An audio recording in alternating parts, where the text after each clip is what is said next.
Apps Magic. Could you talk about what this means for you and your family? Well, my father passed away 3 years ago, and it's been an amazing 3 years in terms of just the genuine outpouring of affection, which is it comes back to us on all the time. And I'm in a business where his name is so present, his impact is so present, so I'm reminded of it daily. I talk to my father every day, so I'm talking to somebody.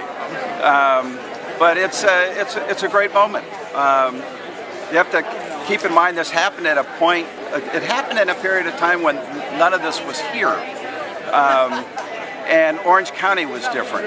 The whole industry was different. It had hadn't really come through the gates, and we've had more than 50 years of maturity as an industry. So there was an industry that was born as a consequence of Disneyland.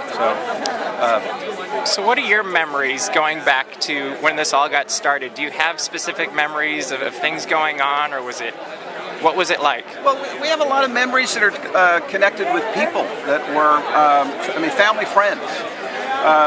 Sharon Lunn, one of Walt's daughters, was really a family friend. So she wasn't Disney's daughter, she was Sharon. And there were lots of friends that we had in our family that we grew up with, which they were members of the family, extensions of the family, and that's kind of how you knew them. Dad wasn't someone that kind of sat back and counted his successes. Mom and Dad were always moving forward in an engaged way. And so we had the great pleasure of growing up around that, watching them model it and be a part of it. We started off as snot-nosed kids, while it was beginning to unfold. And then we emerged as adults as well, finding our own path. But Dad wasn't the legend that he was. He was just a great guy, and he was Dad. And so he was fun to be around. You just couldn't help but have fun with him. And that was true whether you were at home or whether you were working with him. Now, did you realize how big this was going to end up being, or did he realize this, or was it? Well, later on in his life, for sure, because he was the one that was developing kind of the mathematics, the tools of analysis that were used to kind of help guide an entire industry that was being born. So he provided a discipline that didn't exist before, and brought it into an industry that greatly needed it and responded to it. So early on, I don't think anybody had an understanding of really what a pivotal, transformational moment Disneyland was. Walt probably did.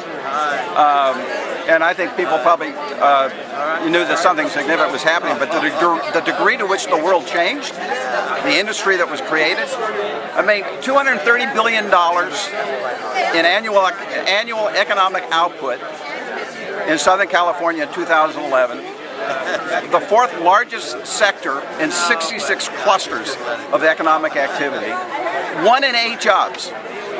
That's the impact. And I think that would have been impossible to have fully understood. The park, in a very real sense, and everything that led to it, kind of changed.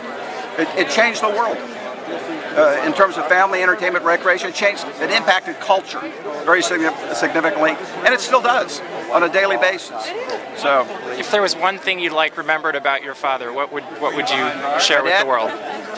He had an amazing capacity at all stages of my life, but I saw this in business as well, of being able to look at a complex set of complex information, circumstances, and distill it down to a very penetrating question. Now, when I was a teenager, that could be unnerving. But when you're trying to grapple with a challenging, complex problem, it's powerful. It's powerful.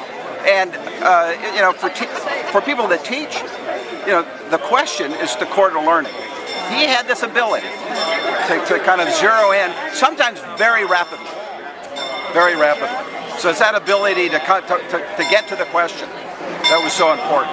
And then the other thing is what I was talking about before, this kind of yes-if approach to problem solving. I look at our complex world today, I look at the political discourse that we all witness, and how refreshing would it be if we all paused for a moment and began to look at questions more in terms and answers more in terms of yes if than no because. But there's so much dialogue today that's driven by no because, and we have to get past that. And I think we are. I think people innately understand that. Thank you so much for your time. It's a pleasure. You have a wonderful day.